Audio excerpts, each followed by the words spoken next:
This study is entitled Evaluation of Impacts Caused by Oil Spill in Protected Areas in the Brazilian Semi-Arid Coast. In 2019, more than 3,000 kilometers of the Brazilian coast were affected by oil.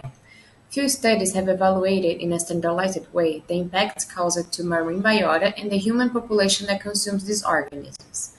In this way, the aim of this study is to evaluate ecological damage and toxicological health risks for traditional populations in two coastal and marine conservation units affected by the oil, Canoa Quebrada and Delta do Parnaíba Environmental Protection Areas. In these areas, targets potentially susceptible to oil were identified and mapped. Marine organisms used in human food were collected, including shellfish sururu, the Luiza crab, and catfish. Chemical analysis of polycyclic aromatic hydrocarbons were performed to calculate the concentration, bioaccumulation, and biochemical impact. With this data, the health risk of traditional populations was also calculated. Bioaccumulation showed higher values in fish and shellfish samples collected in Parnaíba Delta, while for crabs the greatest impact was in Canoa Quebrada.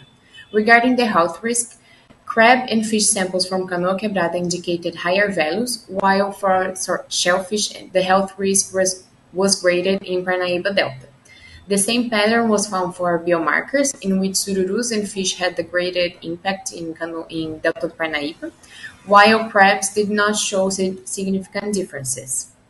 Here are the mapping of sensitivity index for biological resources and human use resources for Canoa Quebrada, and here the same maps for the Parnaíba Delta.